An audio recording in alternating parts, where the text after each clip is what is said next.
this. Perfect. Hey, It man. lets you know anyways. It says recording. Exactly, right? I might have to do something here. Hold on.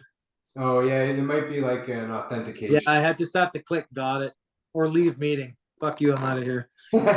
Reasonable. Well, Yep. man, yeah, buddy, I appreciate you making the time just to talk a little bit about sort of like your injury and what kind of brought us together and the kind of work we've done and just, sort of how you're doing. So Yeah. I'll give you the floor. All right. Uh, Things started a long time ago with me, as you talk about, with lots of these legacy injuries. So way back when I was a kid, dirt biking, snowmobiling, playing sports, things like that. But the first one I can remember that really I know that hurt my back was I was probably about eight or nine on a dirt bike, and I used to rip around the yard in the big donut around and around and around. And it just finished raining, and the grass was pretty slick. So I go out, I jump on the bike, and I'm going around and around. The 1 yard was higher than the other yard, so there was my dad had built some put some pieces of timber in there to kind of hold so the grass wouldn't slide down into the driveway side. So I used to go around that way so I could get some air on the bike and back down. But you'd immediately have to arc to the left at corner, and that's when the bike just kept sliding, and there was a big old brick pile in the side yard. So I slid into that, and it stopped me dead, and I just went completely over the handlebars and landed flat on my back. Laid there for a while. I knew I was hurt, but I guess when you're that young, you're pretty resilient. So I was there for probably 15 minutes or so, and then I got up and started the bike and kept on going. So that would be the first injury to my back for sure, was then. And another one was I was probably 12 or 13. The second one, when I was riding along the side of a bank that I'd ridden on many times over the years, and then with the snow melt, we had a lot of rain, I guess, that year in the spring. So the snow melted, and it washed a big gully out in the side of the bank. And I was going along on the bike and didn't see it till the last second, of course, and probably dropped in about 6 feet, and came down with my tailbone on the steel gas tank like that. An old Yamaha dirt bike, one MX 100, so that big old steel tank on them. And that one, I knew there was definitely damage, because I just laid there for quite a long time before I could get the bike up out of there, and I went home. And then we always had wood stoves at the house, so every fall it was get the wood, pile it, and then in the house pile it. Wood stove, the work never ends. And my dad, used to depend on me to help pile the wood, and we had wood lots too. So go and help him cut the wood up, split it, load it in the truck, bring it home, and I just couldn't do it.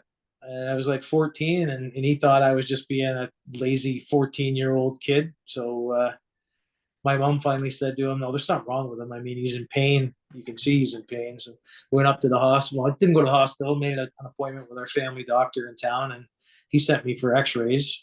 And that's when they first discovered that I had between L4 and L5, I think the bottom of L4 has a chip out of it. So I guess that compression on the dirt bike compressed L4 and 5 together and took a piece of my L4 out of the bottom of it. But it didn't. It healed up fine. I mean, like I was okay. I played sports throughout my teenage years and my 20s and everything.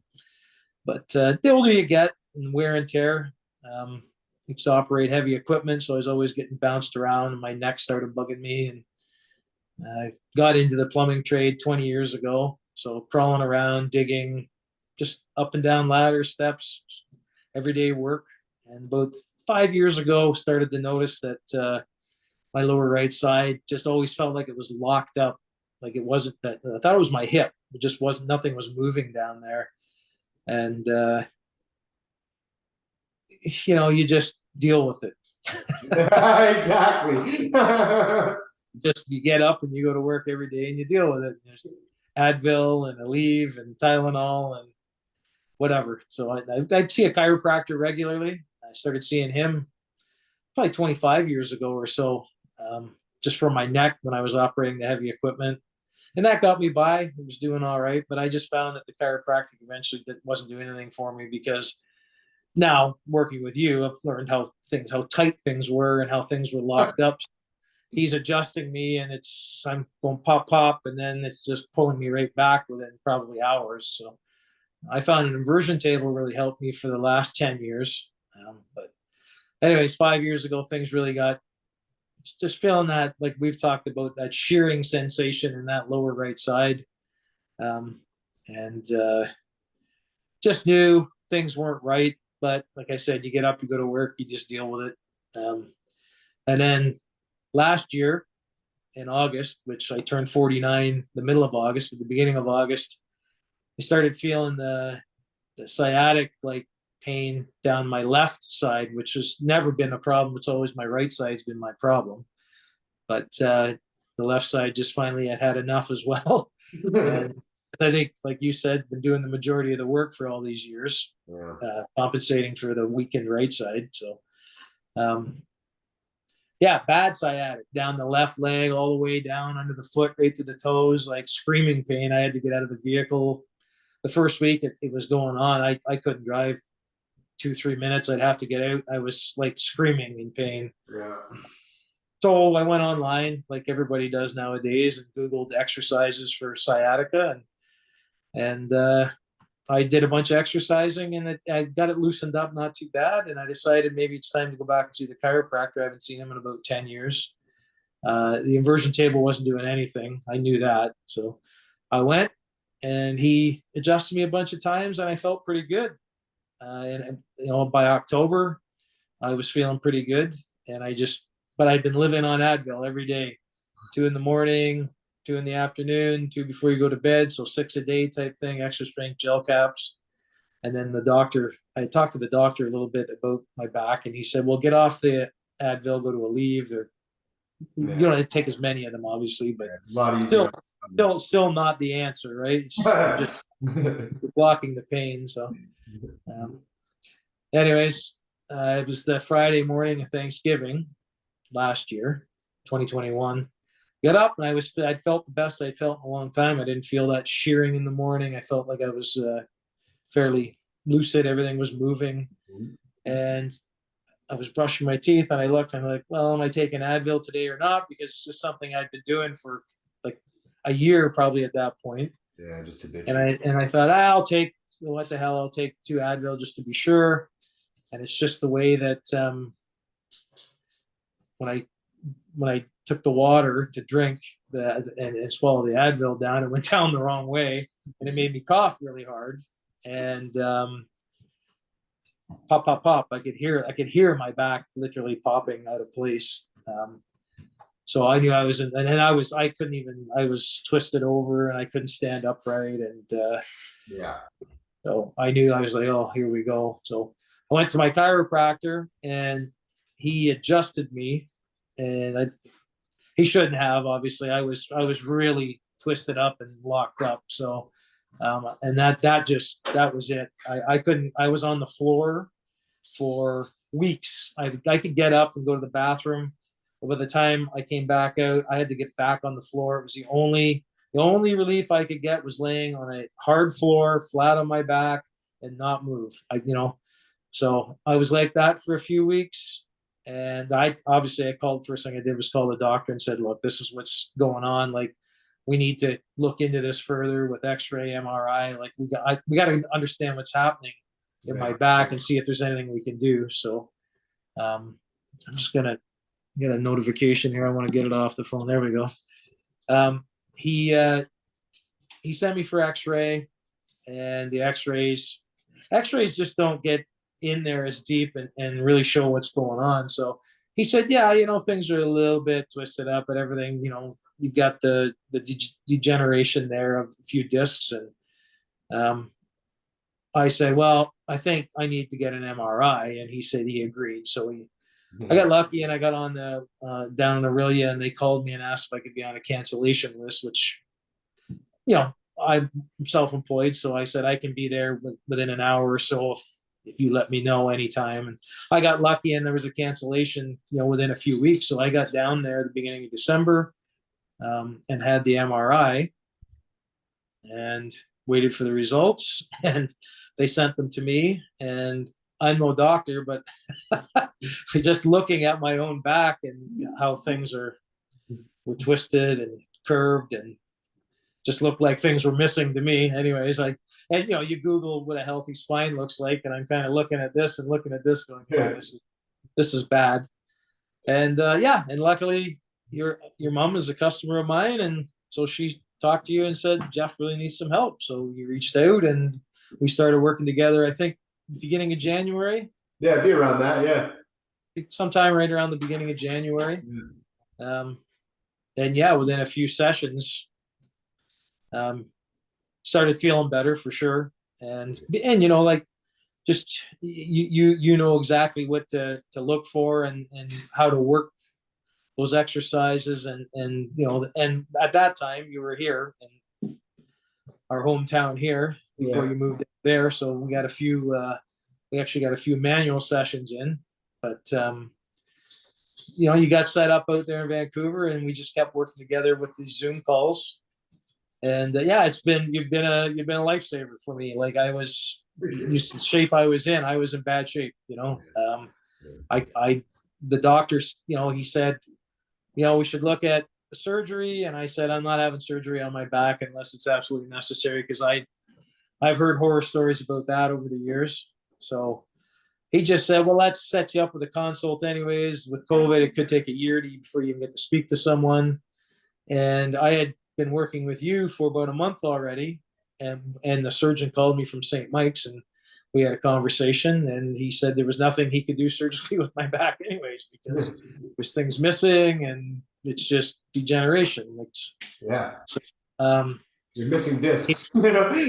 How I was doing, and I said, actually, I'm feeling quite a bit better. And he said, oh, well, what have you been doing? And I told him I was working with an osteopath, and he said to me that he was going to suggest that, and that was the smartest thing I could do. So yeah, as the winter went on, I was getting better and better, but still that shearing in that lower right side. And you told me this is going to take some time. Like, it's not going to go away overnight. You've got 40 years of wear and tear damage on those legacy injuries that I've got lots of them, obviously. Cranked my neck and head a few times with concussions. And so it's not just my lower back, it's right from the neck down. Exactly. From above the head to below the feet. Being Scottish and this big giant head of mine, my back's had to carry a lot of weight for 50 years. Exactly, just not even with the work.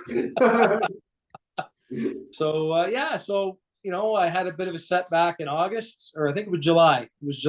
Yeah, it was towards the middle of July. Yeah, which ended up being what we figure. I've had a few gout attacks in my toes starting like 3-4 years ago. It started, but they come and go every like 16 to 18 months. It's not a frequent thing for me, because I decided if I'm going to get better, I need to just give up booze altogether. And I was using alcohol actually last year, the summer of 2021. The only way I could get my back to feel like it would loosen up was drink. Yeah. So, and it did help actually. It would feel like, I don't know what it was doing, just the sensory blockers or whatever, but I wasn't feeling, and I could actually move my back. Yeah. But yeah. And then I decided, when that MRI came through and I knew what kind of shape I was in, okay, it's time to pretty much, give up all the booze and the nonsense, and just kind of smarten up and step back and say, I'm 50 this year and I can't do the things I used to do anymore. It's time to start looking after me. And it's tough, you've been doing anything you want your whole life, and you hurt yourself, you get up and go, all right, that was your fault. Suck it up, and you keep going. But this time, there was no sucking it up. No, it was not possible. I need help, and I need to just smarten up. I can't hurt myself anymore. So, and it's tough when you're in the, I'm a plumber. I'm in the plumbing trade. I do a lot of digging. I do a lot of, like today I was on a drilling holes through a 12-inch thick concrete foundation, 3 holes. And by the time I stood up, I said, yeah, that's it. I don't want to. My apprentice is in trade school right now. He's back in a week. Finally, I've been working alone for like 8 weeks, and but I can do it. This last year, no way. That wasn't even an option for me. I was not getting on that drill and drilling those holes, and there was no way I couldn't have done it. So, yeah. Anyways, so I had the setback in July and had that shearing sensation. I had gotten rid of it almost, and it kind of came back. We figure it was gout, which is arthritis. Yeah. People know that gout is a form of arthritis, but so it seemed to kind of go hand in hand. I told you that the toe was flaring up, and then my back got really tight, and we just kind of kept working through it. And the last time I felt any of that shearing sensation was, which is weird, it was the Thanksgiving weekend this year. So a year after things were at the worst for me. I was working, and I just felt everything was tight, and I could feel that shearing. And I came home, did the exercises, and knock on wood, since then, that shearing I haven't had that sensation of shearing or that pain down there it's been a couple months now. So, yeah. Right. So, and that's the good thing about like the exercises in that sense, is just giving you that tool. The elbow exercises are incredible. And now that we've worked together and you've taught me the proper exercises for my injuries, for what's going on with my back, I can come home and I can do them myself. And I do them, and within half an hour after getting off the floor, I'm like, okay, I feel way better. Things are moving, things are looser, and I'm never going to be like, okay, let's go out and play hockey ever again. I got to be careful with things, but everyday life is, I get up, I go, and I'm not in pain anymore. So exactly. You were riding all summer too, right? I'll just see I like to ride motorcycles, and I've got a nice Harley. And last year when this started with the left leg, that was it. I didn't ride so all of August, September, October. I couldn't ride the bike. I was in pain. And this summer, I rode a lot. I rode and get off the bike and not all kinked up, or to the point where you're standing up and you have to kind of get upright, and then things loosen. I just get off the bike and say, I feel great. So I put 6,000 K on the bike this summer, and I did lots of. I felt good. I never got off that bike once where I was in pain. I mean, back in July when things kind of flared up a little bit, but I just stayed off it for a week or two so we could get things back where we had them again. I was like, I don't want to do something stupid and be sitting like this and then really tweak something. So, but rode my bike. It was great. Lots of time on the bike, and next year I'll hopefully get back doing some more fishing. This year I took it easy with that too, because with the motorcycle I can see the potholes coming or whatever, and I can swerve and avoid. When you're in a boat, that constant jarring when you're hitting waves, I thought, I think I'll take a year and just step back from that, so you got to heal, right? You got to let yourself heal. So hopefully next year back in the boat and back to doing a bunch of that too. For sure, man. Yeah, but the trajectory you've been on, like, there's no doubt about it. Like, it's just. It's been great. It's been great just seeing how seeing you get better. So anybody that that if you're thinking about these elbow exercises and working with you on Zoom, it works. I mean, I wasn't just a little twisted up or a little hurt. I was in bad shape, as you know. You've seen the MRIs, 4 herniated discs, broad-based herniated discs, so blown out this way, not this way. Yeah. The part of that one disc missing, right? Or all of it. I don't know. You're the expert. You can look at it. I don't know. There's parts of things missing in my back anyway. So there's a lot of voids. There's a lot of voids. Yeah. So I don't take Advil anymore unless, I get a bit of a headache or whatever. I take it when you need it, the odd time here and there. Yeah. I don't take it every day. I don't take a leave. I'm off all that stuff. And, obviously, like work, like you have me, the diet, the proper vitamins, magnesium, things like that, which I always took vitamins, but, you've got me doing other things and taking more of that stuff. Different cocktail for different reasons. Exactly. Yeah, for sure. So, but yeah, anybody that's thinking about that thinks they need some help, the Aldoa, like the whole thing with the Zoom, it works. Like obviously, yes, it's nice when you have, you can. If I'm laying there and you can kind of grab my neck and say, okay, yeah, and this, and then there's this and this, and you, but I haven't had that. I just, like, as we know, I found another osteopath here in the area, and I had my first appointment with her this week. And she's great. Like she's right back into doing the things you were doing manually. Yeah. But the Aldoa, just working with you once a week. Yeah. On Zoom for an hour. Yeah, it's got me back up and moving and feeling like myself again.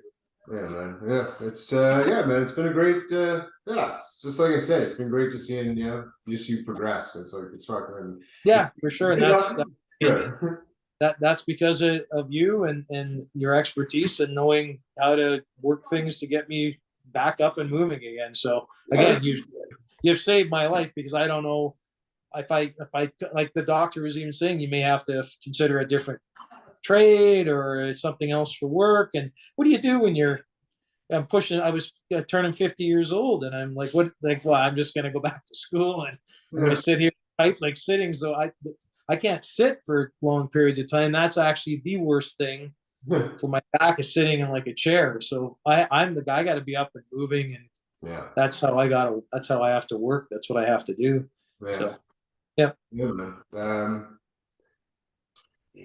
Man, like I say, I really appreciate this, because I know, like, it's your story is going to be helpful for someone else, because like most of the people that I work with are sort of at that stage, like where they might be taking multiple Advils, or they're on like some painkiller for many years. Yeah, maybe they're alcohol or other substances they've been using to kind of keep level so that they can still be functional for their job, their family. Like that's it's not sustainable. Like maybe we can keep it up for like a year, and like we're all from that kind of mindset of like walk it off, suck it up, and then there's just a point where it's like, okay, I'm dragging myself, and it's like and so it's like all these stories, like they're just so helpful to give like a little bit of that insight to somebody who is also like dealing with something bad, and has maybe and hope. There's hope, right? You don't need to have the surgery. You don't need them in there prodding and poking away. I mean, listen, sometimes there's probably some damage, and surgery is probably the best thing absolutely to keep you back together, and then work with an osteopath. But absolutely. Like I was in bad shape, and there's no surgery here, and there won't be any surgery here. So exactly, yeah. And no pills anymore. Don't need to drink copious amounts of crack and rum to keep me loose. I don't, like I said, I don't, the odd drink here and there, and that's good. I don't need to, I don't need it just to make myself feel, less pain, or feel like I can actually move. So, yeah. Man, well, like I said, like, we can kind of close it there. Like, I just really appreciate this time, and I know it's going to be helpful for somebody else, and it's going to help, somebody else just get back and feel excited about, their life again, so. Absolutely. Yeah. I mean, it's been amazing. It's like I said, a year ago, I was like, oh, I'm only 50, I'm 49, and this is it. Like, I guess it's surgery and wheelchairs, or I don't know, Yeah, man. Well, so I know that same fucking feeling, like, when I was 24, and like with 5 disc herniations, like, using the disability supports, like fucking, it's like, well, I'm 24, what does 42 look like? And that's exactly. So it's like that like that's like, that's And but like the thing I do want to double down is like you did the work though. Like you put in the Oh yeah, time, like 3-4 days a week, like doing your own home practice, like like like you're able to take ownership of it too. Like yeah. If you want to feel yeah, better, it's up. I mean, you're there to guide and say this is what you need to do, and then if you want to do it once a week, well, you may get better eventually, but you need to get your ass to the ground, and you need to do these exercises. yeah, That's all there is to it. I mean, there's no yeah, I don't feel like it. I mean, yeah, there was lots of times like it's just not, I don't feel like it. But then you go 3 or 4 days and then I started to feel it. And it's like, no, down, do them yeah, every other day, every third day minimum. And that's the difference. When I got a little slack there kind of September-ish for about maybe a month. I just kept saying, I'll do it tomorrow. I'll do it tomorrow. Holy, it's Wednesday. I'm meeting Sean again. I haven't done anything since last Wednesday. yeah. And, and that's why I think October, I started feeling that little bit of shearing again. Like, no, this is enough's enough. Just Yeah. do it. You got to do it. So that's the thing. You got to do it yourself. You got to take ownership, and you got to do those exercises. Yep. Yeah. Well, and again, with like, someone like yourself, myself, like we're always going to need a bit of maintenance because we've had like some damage, like it's just Yeah. Yeah. The substantial damage, damage. Like, the damage is there. It's not going away. It's just yeah, strengthening now. Well, getting yeah, like you've taught me to getting the blood flowing and getting the tissues and the muscles to heal, to loosen up, so they're not locked around those damaged areas, because that's what your body wants to protect you, right? So, and then strengthening your core and yeah, strengthening the muscles in and around those damaged areas. So now, yeah, there's a disc that's not there, but the muscles are holding everything in place, but they're not holding it like this. yeah, They're holding it in place, and you have movement. So yeah. It's a better yeah, balance of everything. Exactly, man. Yeah. absolutely. Yep. Yep. Well, fuck yeah, man. Like I said, thanks again for taking this time. It's Yeah. Hey man, you like I said, you've saved my life. You've got me back up being myself, and if I can get through to even one person and say, listen, this is the shape I was in, and they see this and they go, you know what, that guy was in pretty bad shape, and I digging with a shovel. Like I said, I've been working the last 8 weeks by myself. My apprentice has been in trade school, and I've been digging. I've been drilling holes on ladders, and yeah, there's a few days you come home and you're like, this sucks. But he's back to work Monday the 19th, and yeah, I still feel pretty good. I'm not at the point where I'm dragging my ass going, oh, I need this kid back. I can't do this. yeah. So yeah, Right on, man. yeah. Yeah, so I'll put the recording off and what do you do?